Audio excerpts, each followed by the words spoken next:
Good morning, sisters. This is Donna.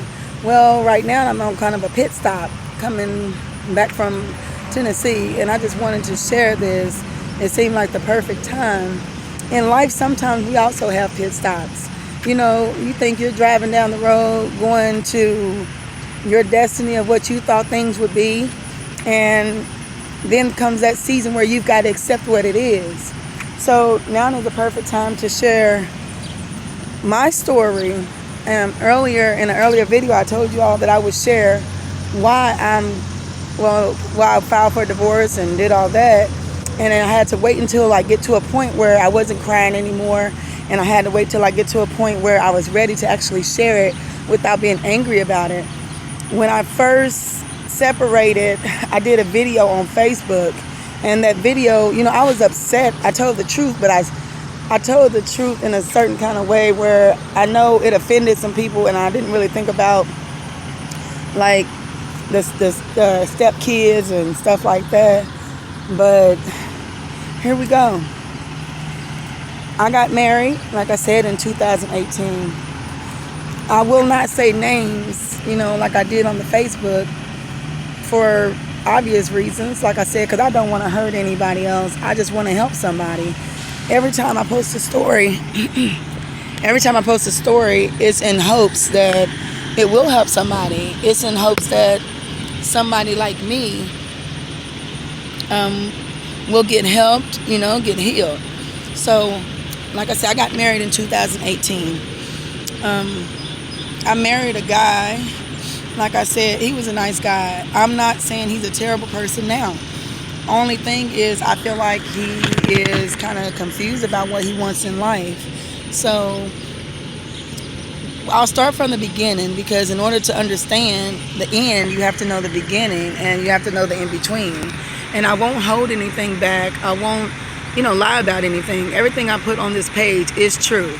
So after we got married, it's like we got married without really having a deep relationship, being just more so just a friend thing and going right into marriage.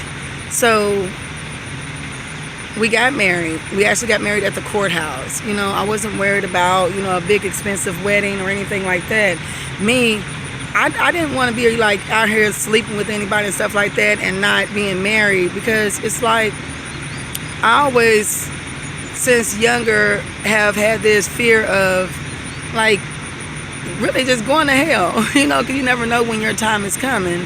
And I don't want to be caught in somebody's bed and it's not my husband. And I think I've always been a relationship person where I don't want to date forever. I wanted to be in a relationship. But I got married.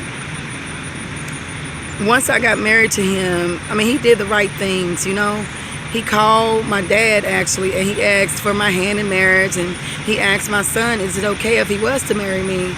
And I was surprised, because my son really doesn't like, like a lot of men and stuff. Most boys are jealous, but he was okay with it. So when we got married, we did things like have barbecues, invite the family over. We played board games, playing Monopoly and stuff like that. If my family members had get-togethers, he may come late, but he came. He would go to church, we prayed together. We actually were having a good relationship. In the beginning, it's always a honeymoon stage, right? So about 3 weeks into being married, he started to act a little different. Like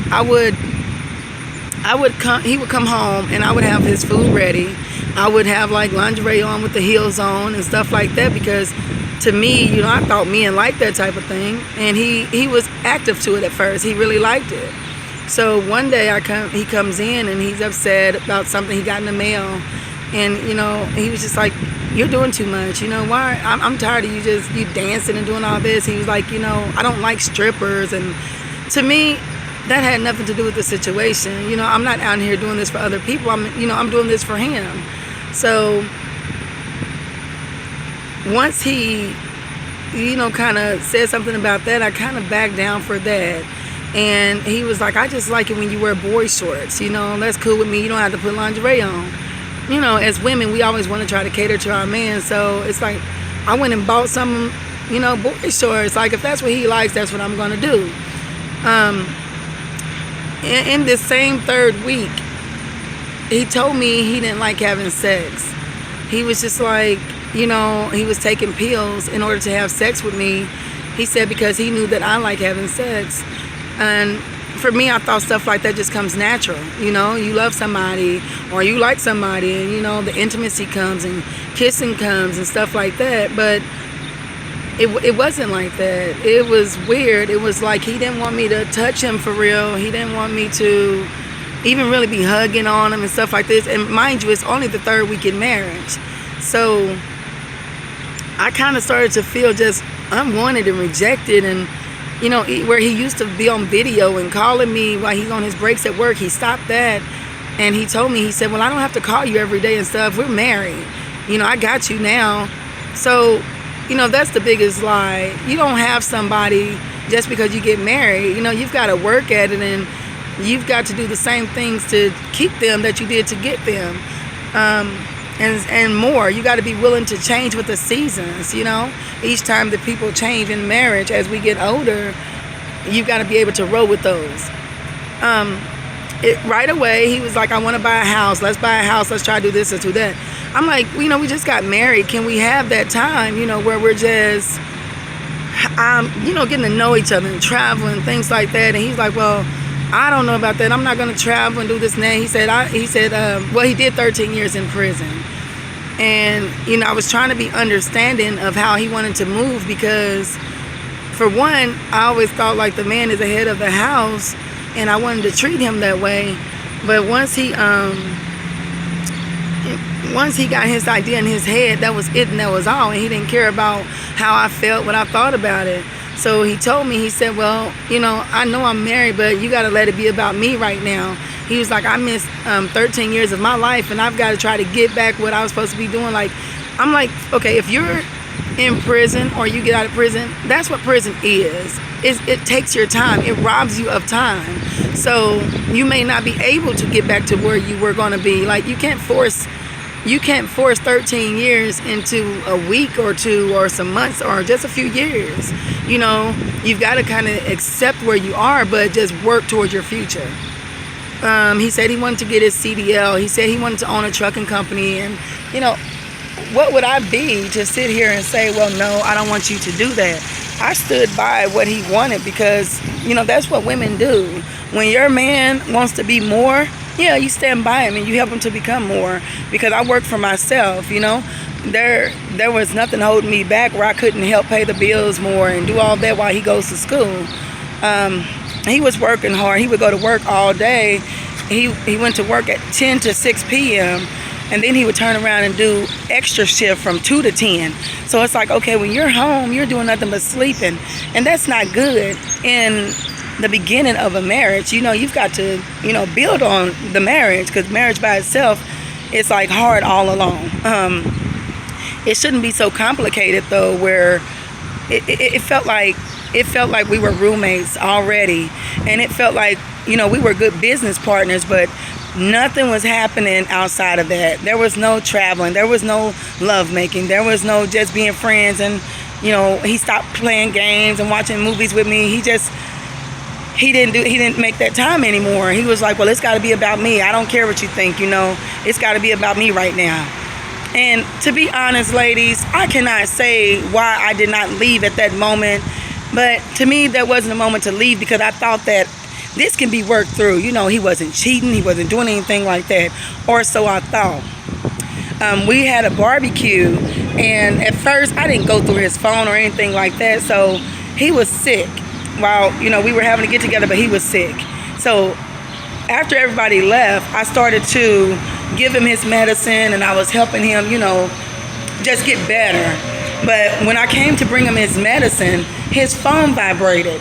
And when the phone vibrated, I looked at it like, maybe it was somebody, who he knows calling. And I was just going to be like, okay, I'm going to take a message. He's asleep right now.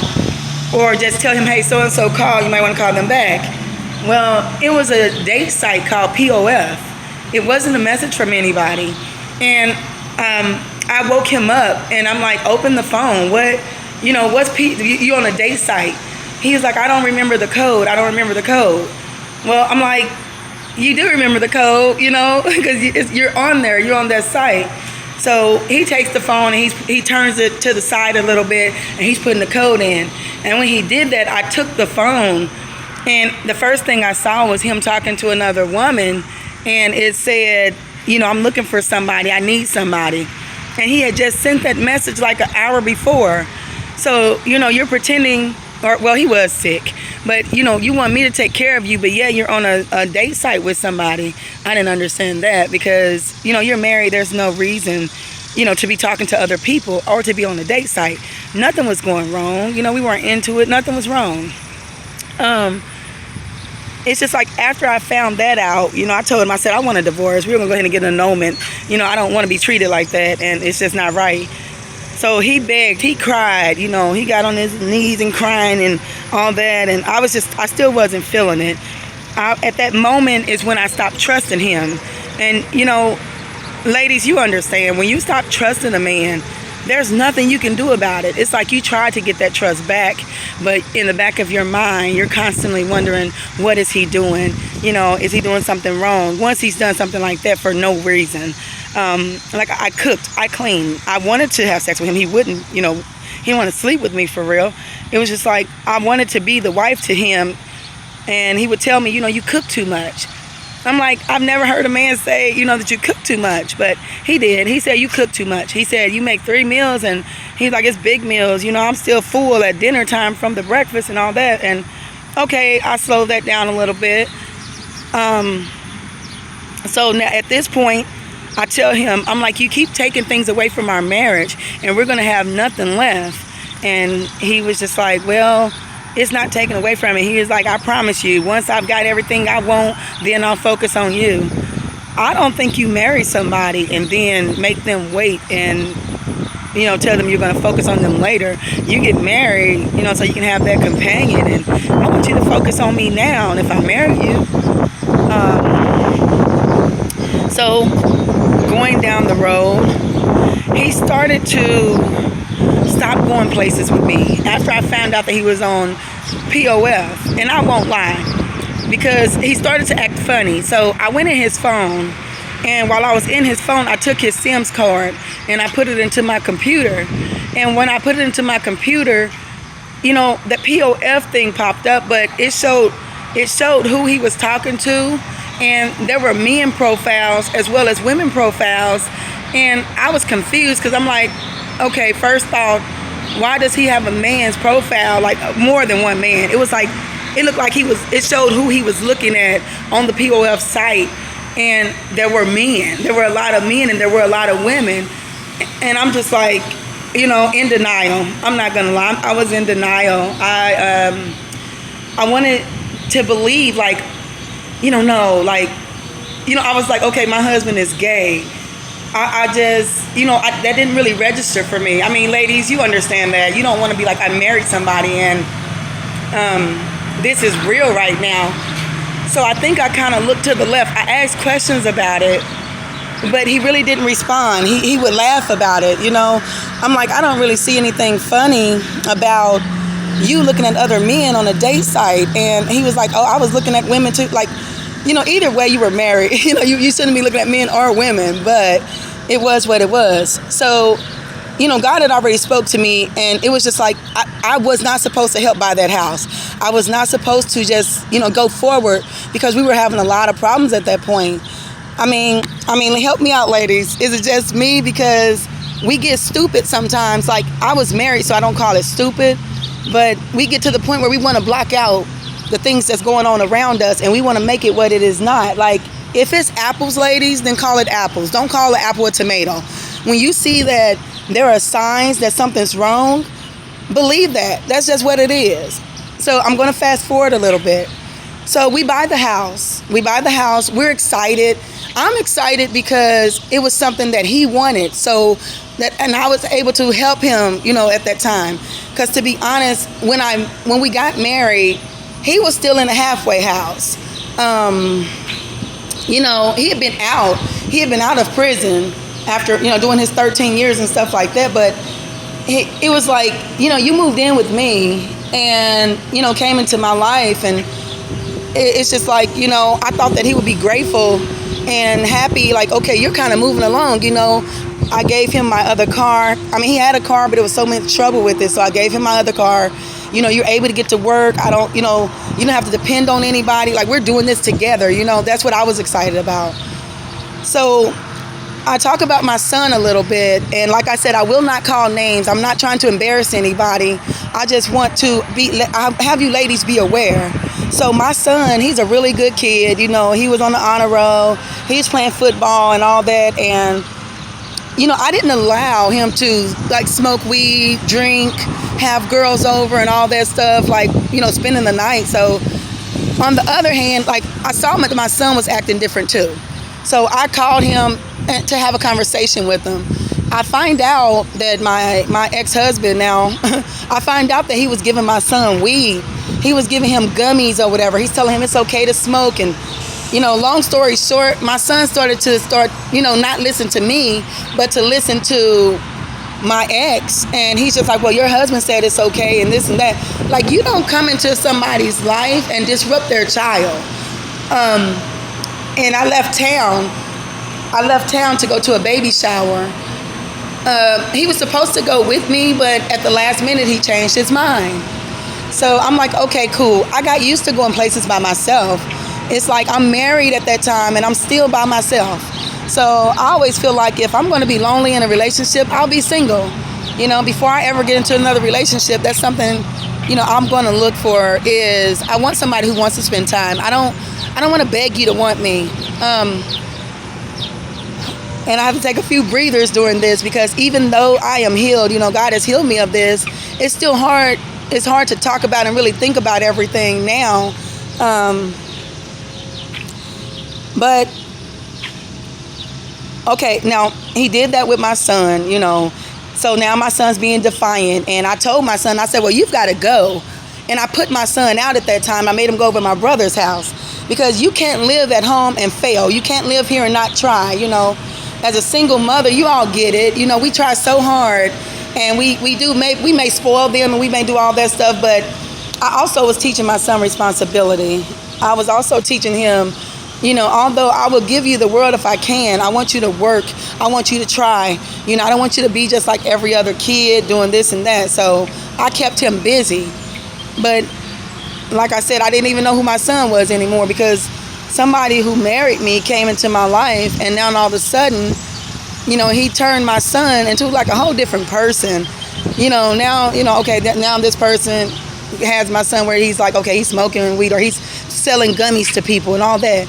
But it's like, what do? That you have a 15-year-old child. You thought he would be able to look up to this man that you brought in his life. But then it turns around that it smacked you in the face. That was something I had to deal with, and I had to get my house in order. So, I was really hard on my son, and long story short with him, yes, he graduated. Yes, he's going to college and stuff. And I had to explain to him, all adults are not right. Do what is best, what you were taught to do. Right from wrong. If somebody comes to you telling you that wrong is right, don't believe it because you already know. So, we'll go forward now. We buy this house. My credit was not the best because like I told him, I said, well, I was out here in this free world, taking care of my kids, being a single mom. Some bills got paid late. So my credit was not great. But I had the finances to help. So he would always tell me, this is not your house. This is my house. If it wasn't for me, you wouldn't be in this house. All because his name was on the loan and my name was on the deed with it. It's like this. If you're going to buy a house together, then do just that. Don't make somebody feel like they're not a part of it because a marriage is working together. It doesn't matter who bought. It doesn't matter whose name is on the bank loan. It doesn't matter whose name is on the deed. All that matters is we're doing this together. So he was gone over the road for 30 days. First, he told me it was going to be a week. And then he decided to go ahead and knock it all out, he said. So he was gone 30 days. And I always talk to my sister-in-law because I would try to call him and talk to him, and he's like, I don't want to hear it. Call somebody else. Because I was really going through it on the fact where we still were not being intimate. We still were not, doing anything related to a relationship. We still weren't having date nights and everything. So once he went over the road, he started to be real rude, and he wouldn't call for real. When it was time for him to lay down, he would call for a few minutes. Out of 24 hours, I would hear from him for about 10 minutes. But I would be getting alerts on my debit card, from my bank. I would be getting alerts, like, you're spending my money, you're using my card, spending my money, but you don't want to talk to me in any kind of way. So I called him, and I'm just like, what's going on where you're spending a lot of money and it's just you? You're the only one eating and stuff like that. He's like, well, the person he was driving with, he's like, oh, it's his birthday. We went to eat here, or, oh, we're going to stop here and eat. And we did this and this. And he just kept swiping. It's like when somebody gives you their bank card, even though you're married, you don't just abuse the situation. Because I never used his bank card. We had each other's bank card because we had our personal account and we had our private account. Ladies, always make sure you have your own. Make sure you have your own bank account as well as a shared account. So one day I tell him, I said, I miss you. I said, when do you come home? He's like, I don't know. He was getting real aggressive. I'm like, I only asked you when you're coming home. I miss you. And I was like, let's be honest, I was like, I'm horny, I'm like, I haven't, I need you. And he just got mad. He's like, oh, you're horny? You want me to be horny because you are? I'm not. And he hung up on me. And I won't lie, I broke down crying, and it felt like somebody just broke my heart. It felt like somebody just broke my heart, because I really did not get why this man is so mad at me every time I mention intimacy, or I mention missing him, or just plain want to talk to him. He got mad. So I didn't call him for a few days. I was just like, I don't want to be yelled at and talk too crazy. Well, he comes home 30 days later. At that time, while he was gone, we had moved in the house, and he moved right when we were moving in he went out to the road when we were moving in the house. So I pulled all the carpet up in the house that was old. I took that downstairs, I hauled it away and stuff. I tore the wallpaper down off the wall and did all that, and I painted the house. And when he came, he helped with one room, but it was like I did so much to that house, and I was just, I feel like a woman shouldn't have to do so much work when she has a husband. I think that there should be more help. I cut the grass at that house, and it was a big yard. I bought everything in the house except for 2 beds and a couch set and the dining set in the formal dining room. He bought that. So when I left, I took everything that I own, because that was the agreement. We had to get things notarized where I got what I had bought and he got what he got. So I wanted to do it an easy way, an easy transition. Because here goes the wow moment. Besides the fact that he was being rude to me and disrespectful, I would still go downstairs and in my prayer room, and I would cry and I would pray and I would call out to God and I would beg him, Lord, please let my husband have a heart for me. Let my husband desire me. Let my husband love me how a husband is supposed to love me. I did that. And I won't lie, there were times when he didn't beat me. He verbally abused, but he didn't beat me. One day we were sitting in the car and he got mad at me because I was on the phone, and he didn't know who was on the phone, because I said I love you at the end of the conversation, but it was my daughter. So he punches me real hard in my arm, and I think ever since that moment, that's when the physical came into play, where if he got in my face and he was yelling in my face, I'll push him out my face, or we were going back and forth. It had really got bad on that aspect. We didn't do punches and we didn't do all that stuff, but that's toxic. That's toxic. The yelling in the face and pushing and anything is toxic. It happened on both me and his end. Me and him pushed, we pushed. And even though, to me, I thought I had reason to push him and stuff because he pushed me or he say mean things and stuff. That's not right. You don't put your hands on anybody for either person. So one day we were in the room and I'm like, I'm going to try to come on to him because it had got to the point where I didn't even want to come on to him anymore. I was scared to come on to him because I got tired of the rejection. I got tired of like trying to dress up for him or trying to hug on him and trying to love on him because, he was just like, Donnie, you're too affectionate. You need to calm that down. You kind of got to ease that up on me. And I'm just like, what do you do when you're not getting anything out of the marriage at all? It even got to the point where he didn't even want to pray with me anymore. We would pray every night. And one night out of the blue, he just yelled, like, I feel like you're pressuring me to pray. I'm like, wow, this is something new. But like I said, we were in the room. And if there's any kids watching this, you might want to turn it off at this point.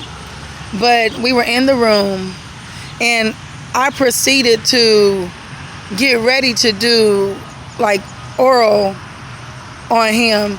And when I did that, he took his legs and put his legs on my shoulder like a woman. And he was moaning like a girl. That did something to me. I was like, I've never seen that. And I did like this and threw his legs back. I'm like, what is that?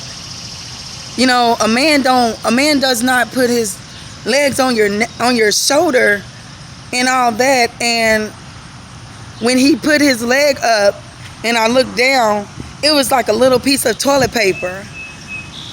And I got up, I was just like, no. So I turned the lights on. And when I was looking for the toilet paper.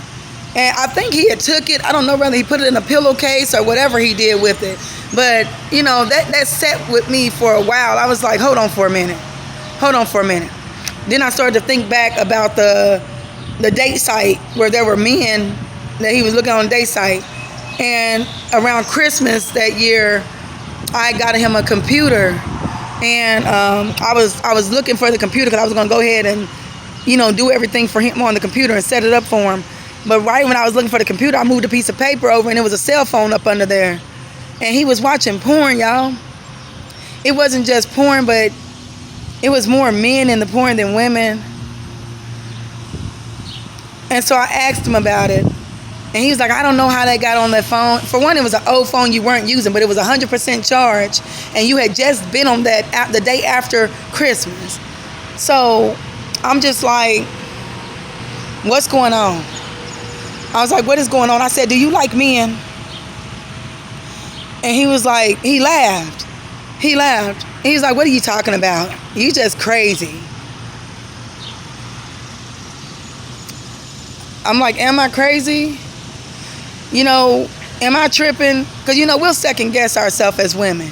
Like, we tried to sit there and ignore what we saw, but what you saw was real. So fast forward back to where we were in the bedroom. I started to watch him after that. I started to watch everything that he does. I said, hey, I was like, babe, let's go get in the shower. Because when we were in the apartment, he would get in the shower with me in the beginning.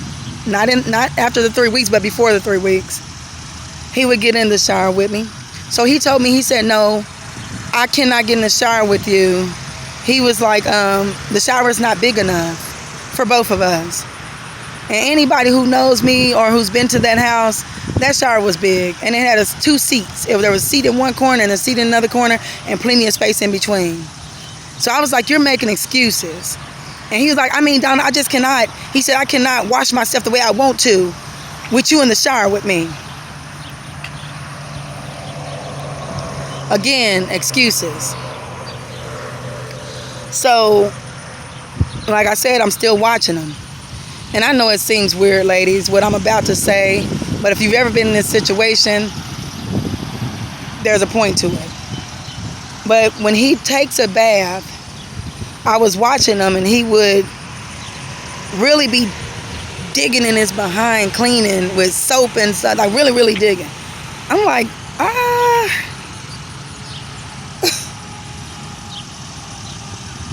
I mean, yeah, you're supposed to get clean, but something was still strange. It was like my spirit wouldn't let me rest on that. So one night, I had, whenever I have like a vision or something, I write it down. This one night, I was like, Lord God, please reveal my husband. Please let me know what is going on.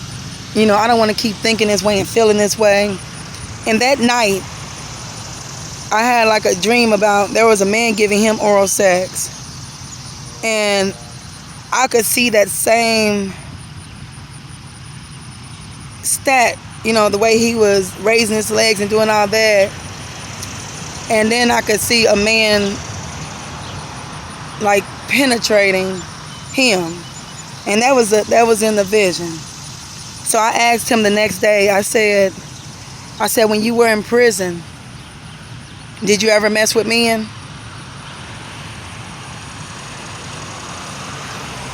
He was like, no, didn't no man touch me, and I ain't touched no man. He said, I'm not gay. Well, something's going on. So he told me in prison, he said that he was still with a gang in prison, but he said some gangs allow you to have sex with other inmates after you've been in there for a while. He said, but not the gang he was in. My first thought was, how do you know the protocol? How do you know when somebody is allowed to sleep with somebody and this and that? But we didn't have sex I'm glad he didn't want me. I'm glad he didn't want me. I'm glad he didn't want to have sex with me. I'm glad. I started keeping a calendar, and we were only doing something once a month. And I had to basically beg for that. And he would tell me, he was like, well, I don't want to have sex. I probably never want to have sex like that. He said, you need to do whatever it is to make you happy, because I'm never going to want to just have sex like that. He said, why don't you go get somebody who can screw you 5 times a day? Or if I ask him, touch them or anything, he's like, oh my God, why are you touching my dick? Why are you touching my private part? Why are you doing this? I'm like, we're married. Like, I was like, it's taking a toll on me that it's like you treat me like I'm not even here. And I don't know if any women understand this, but I took him to where it said in the Bible, you do not hold yourself from each other unless it's for a time of fasting and praying. And then after that, you come back together so that there's no temptation. He said, I don't care what the Bible say. I'm not doing what I don't want to do. Cool. Okay. I didn't ask anymore. Especially with those signs I was seeing. So one day, that was a B. So one day, he goes in the bathroom because he went to work early in the morning. So I was kind of peeking out of one eye, but I'm watching him at the same time while I'm laying down. And I see him go behind the bathroom door. He steps behind the bathroom door and he's just doing this, like, and I'm looking. I said, what you doing? And he was like, why are you watching me all the time? Why are you always watching me? I said, I think you gay. And I'm married to you. He was like, see, that's why I want to sleep with you. Who want to sleep with somebody who called him gay? You're showing every sign that you don't want a woman. I lay next to you every night. You don't ever have a desire for me. You never try. Like, we're good. When I don't ask about romance or sex, none of that, we're good. He's cool. As long as you're serving him and, cleaning up, doing everything, he's good. He'll stay in the room, and I work, and we pass each other. So he comes off of work that day. And as soon as he got off, he went in the bathroom. He ate first. He always would eat the food that I cook, and then he'd go take a shower, then he'd go to bed. But he forgot to flush the toilet this time, y'all. He forgot to flush the toilet. This is not the first time I saw like a wad of toilet paper in the toilet, but I didn't pay attention, or I didn't want to pay attention. So when it was in the toilet, like I said, why do you keep on having toilet paper in your behind? He said, I use toilet paper in my behind so I won't sweat.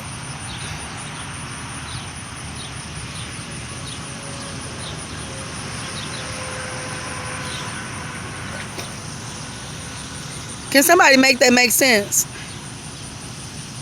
Anybody? Can somebody make that make sense? You put toilet paper in your butthole, not in the top of your behind, not in between your legs, but in your butthole, so you won't sweat.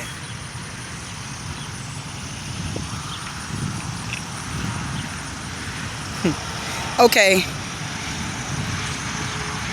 I can act slow if I wanted to. I'm not slow. Something's wrong, right? Well, like I said, he still didn't want to hang around me. He still didn't want to. He said, you know, sometimes I don't know what I want, if I want to be with you or not. He said, you know, you're good to me. He said, but I'm probably never going to want to sleep with you like that. Okay? I said, you know what? I said, when was the last time I asked you to sleep with me? It's been forever. And I would always talk to my sister-in-law, like I said. She knew everything that was going on. And she would say the same thing, yeah, that's not normal. And she would even talk to her brother, you know, and tell him, you're not treating her right. You need to stop acting like that, this, and this. He really didn't care. When I say that he was super friendly, y'all, it's just like when my family was around, he was a super good guy. He would always say 5, 4, 3, 2, 1. That meant whenever my family's around, let's act like we got some sense. Put your ring back on. You know, it's a bad feeling when you got a fake. Like, my family come around, then all of a sudden you want to kiss me. Well, one day my sister came to me because I told her I thought he was gay or down low, whatever. But he didn't want nothing to do with a woman for real, not me. And I was like, I started to think, is it just me? Like, is he not attracted to me? But I listened to him talk to women and stuff. He's mean to a lot of women who are around him, including his daughter. So,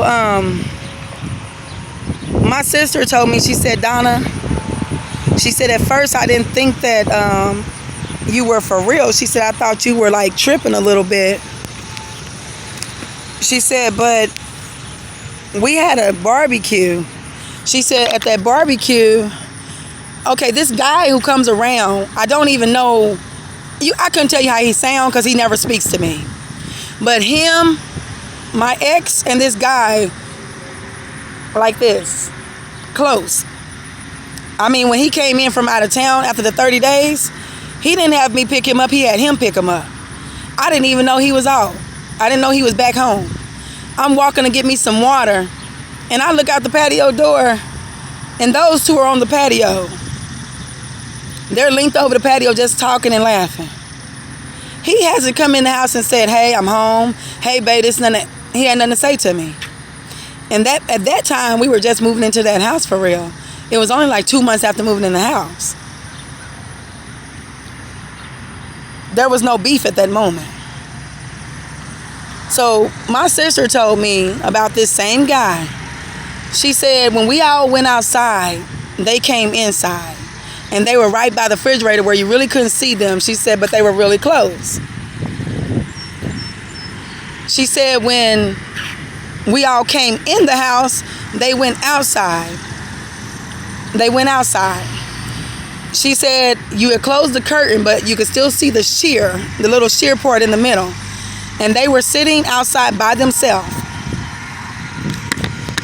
But she said your husband was sitting on the bench. The guy walks up and put his legs between my husband's legs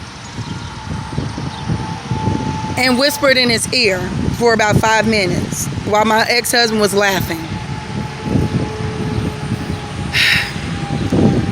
For one, that's too close for comfort.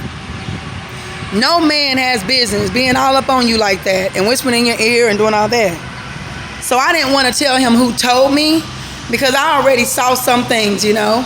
But I didn't want to tell him who told me. I asked him 3 days later, I said, why was this guy all up on you like that?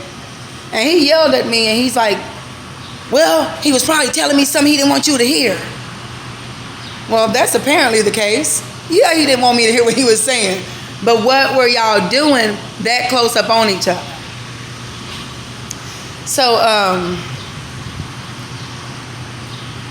a few weeks later, which my son had a graduation ceremony in the backyard.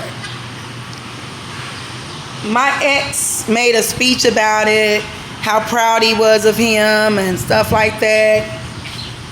He acted like he was really proud of him. And there was really not much going on because my son's never home. At that time, he's 17. And you know, they live their own life in their own little world. Well, a few days later, my ex tells me, I hate your son. He said, I have never liked him. He said, he's a lazy MF and this, and this. All he does, he cleans his room and he'll do what you tell him to do, but he don't do nothing without asking. He said, all he do is eat up the food. It's like he started attacking my son for no reason. I'm like, hold on, the same kid that you just gave all this props to? And he's like, I don't like him. I don't like him. Well, what am I supposed to do with that? You know, what am I supposed to do with the information that you hate my son? That you've always had secret feelings? He was like, well, he's disrespectful. He was texting my son, and my son hadn't told me until, you know, later. He showed me the text, and he was telling my son, I cannot wait for you to move out. You know, letting him know he don't like him on a text message. And I screenshot those text messages. But he was letting me know that, he was letting me know he don't like my son. He said he's disrespectful because my son told him, quit texting my phone and have a blessed day. Well, he tells my son, I am blessed, can't you tell? And he said, I went from rags to riches. And my son told him, you're not rich. My mama make more money than you. And so that upset him. He said, I said quit calling my phone. He said, and for the respect of my mom, he said, you don't talk to me and I won't talk to you. That's what my son told him. And he was like, okay, cool, I love that. In fact, I like that, I love it. He said, in fact, don't get in my pool no more. Since you so smart, I don't want you or your friends in my pool. First, I don't know what one thing has to do with another. I did that pool. I bought the stuff for that pool. It's a big pool and stuff, and I did all the hard work on the pool. My ex-husband had never even swam in the pool. He said the pool was for show. But that's neither here nor there. But I let my son swim the next day anyway with his friends. It was hot outside. Now, because that argument was silly. You're picking with the kid. He says something to you, so you want to take the pool privileges away. Well, the same day I let him swim, that morning I got up, getting ready to have breakfast, and I recorded my ex. I started recording him because he lies so much. Or he'll say, I didn't say that. I don't remember that. So I was helping him remember, I had to record you. So he sat at the table. He said, do you want to know why I'm not attracted to you? I'm like, not really. I just was wanting to eat my eggs and bacon. He said, I haven't been attracted to you for 2 years. We were only married 2 years, y'all. He said, I haven't been attracted to you for 2 years, since you had a hysterectomy. He said, you showed me your scar, and that turned me off.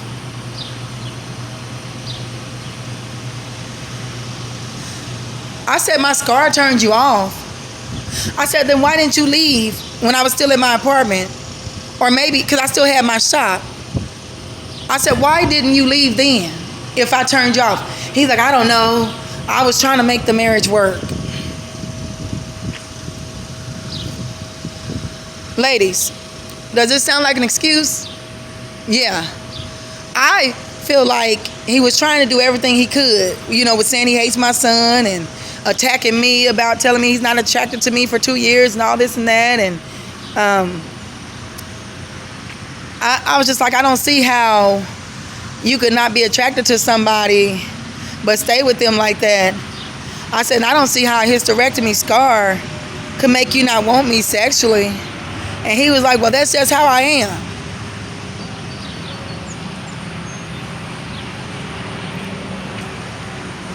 The same day he told me that, ladies, was the same day I started packing. Because, see, one thing I know for sure is you better not let a man tell you that he don't want you more than one time. He showed me he didn't want me, but I was married, and I was trying to do by God the right thing.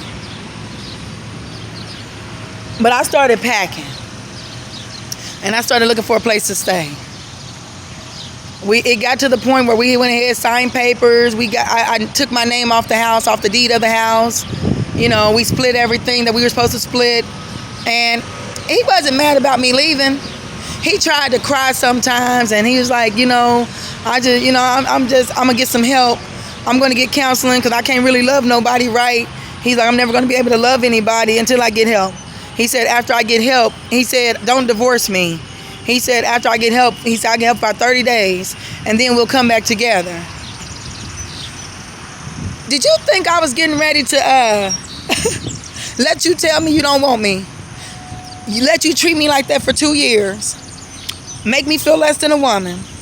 Did you think I was going to let you disrespect me and my son? And I'm going to come back to you? He even had the audacity to call the lady at the place where we got the house and asked her, can I put my wife back on the house after she comes back to me? I can guarantee you that's some paperwork she will never do. It's over. People say, oh, it's that easy. It's over. For one, you like men. For two, you betrayed and used and abused a woman mentally for your own selfish purpose. That's cool. So in the midst of us moving out, in the midst of me moving out and us splitting up, he got in my face and, he was still calling me names and you black B, you this, you that, talking crazy every day. I know he was mad because I was leaving, but I didn't understand why he was mad. But, he's like, oh, you chose your son over me. That's why we get a divorce. You chose your son. I'm like, I didn't choose my son. You were picking with him. And I don't care, ladies. If a man loves you, people have stepkids. And those stepkids torment them, which my son didn't do. But that man is not going to leave if he really loves you. He had his own selfish reasons for not wanting to be with me. So he told me, he said, well, I think you've been cheating too. Two. So you've been cheating. All this time I've been begging God to mend our marriage and fix what's going on. You've been cheating? He said, and that's why I ain't want to sleep with you. If I wanted to sleep with you, I'd be sleeping with you, right? I'm like, yeah, that's true. I said, I'm not worried about it, though. Like I told him, when we sleep together, it's once a month, and you don't give me nothing but 2 minutes anyway. He's like, yeah, that's 2 minutes with you. He said, it ain't 2 minutes with nobody else. He said, and plus, your pussy ain't, Of course, it wouldn't be nothing to a man that like me. So, the fact that he told me that he's cheating on me, and the fact that he has done me like that for 2 years, you all can weigh in if you want to. And people can say what they want to say. But I said, okay, cool. I left that night. I didn't come back home that night. When I got back home, it was 8 in the morning. And he said, you know it's over, right? I'm like, I stayed out all night, right? Like I told him, it's been over. So, you know, he's mad or whatever else. Yes, I got in the bed smelling like another man. He get in the bed smelling like another man. Like I told him a few nights before that, I said, you smell good. He don't really wear cologne, y'all. But you got in the bed smelling like another man. So yes, I went and had sex with another man. Did that make me right? No. But what would you do if you beg a man for love for 2 years? He now tells you he didn't want you anyway. And I think the act of sex was getting what I wanted, and at the same time, the emotional part of what I needed. I'm not proud of that. I'm not proud that I slept with somebody before a divorce. It was over. You know, me and my ex never touched each other again. We hadn't touched each other in a long time. So, ladies, please believe me when I say this. We got to be careful. We got to be careful. You never know who you're getting until you got them. And sometimes God will let you have what you want because you keep asking for it. God didn't give me this man. I chose this man. The biggest mistake I made all my life is not waiting on God.